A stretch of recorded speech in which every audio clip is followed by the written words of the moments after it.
RTI से ये जानकारी मिली कि अपना चेहरा चमकाने के लिए इन्होंने विज्ञापन पे 500 करोड़ रुपए खर्च किया और कहते हैं कि समुंदर बिहार में नहीं है, इस वजह से उद्योग और कारखाने नहीं लग सकते। वो तो राष्ट्र के औसत के मुकाबले हमको आना है, आगे बढ़ना है, वो सारे 5 लाख नौकरियां हमको देनी है।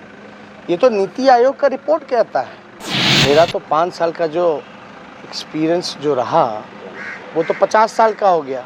अगर हमें अनुभव की कमी है तो बीजेपी के लोग 20-20 हेलीकॉप्टर हमारे पीछे क्यों लगाए हुए हैं? नमस्कार, मेरा नाम आलोक है। आप लाइव स्ट्रीज देख रहे हैं। चुनावी सभा करने के लिए निकल पड़े हैं नेता प्रतिपक्ष तेजस्वी यादव अपने आवास 10 सर्कुलर रोड से। अभी वो निकल रहे हैं और इससे पहले उन्होंने साफ साफ सरकार पर कटाक्ष करते हुए कहा है कि 15-15 हेलीकॉप्टर जो बीजेपी ने उतार रखे हैं मेरे खिलाफ, ये क्यों है। आप तस्वीरें भी देख सकते हैं। अभी अपने आवास 10 सर्कुलर रोड से नेता प्रतिपक्ष तेजस्वी यादव निकल रहे हैं।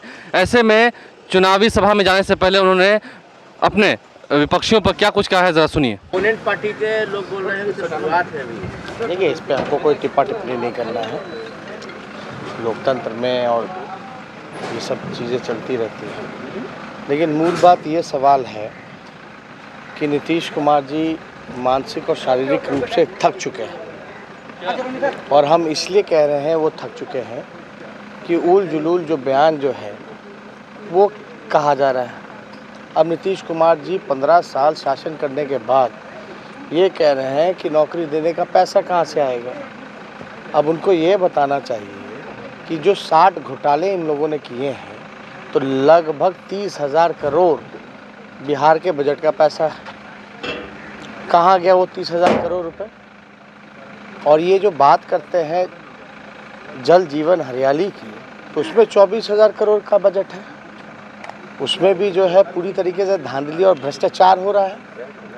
और आरटीआई से ये जानकारी मिली कि अपना चेहरा चमकाने के लिए इन्होंने विज्ञापन पे 500 करोड़ रुपए खर्च किया। तो आप समझ जाइए, जहां 24,000 करोड़ का योजना में भ्रष्टाचार हो रहा है और 60 घोटाले में 30,000 करोड़ रुपए का बंटरबाट किया गया, भ्रष्टाचार किया गया, और 500 करोड़ रुपया जो है चेहरा चमकाने के लिए किया जा रहा है, तो ये तो बड़ा हास्यास्पद बयान मुख्यमंत्री जी का है। और कहते हैं कि समुंदर बिहार में नहीं है, इस वजह से उद्योग और कारखाने नहीं लग सकते। ठीक है, लोकतंत्र में चुनाव में हार जीत चलती रहती है, लेकिन मानसिक तौर पे और शारीरिक रूप से इस प्रकार से थक चुके हैं मुख्यमंत्री।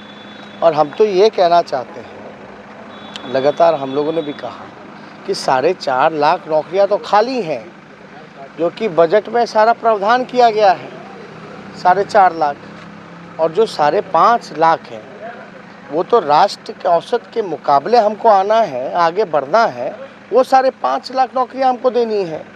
ये तो नीति आयोग का रिपोर्ट कहता है। यानी नीतीश कुमार क्या बिहार को पीछे ही ढकेलना चाहते हैं, आगे नहीं बढ़ाना चाहते।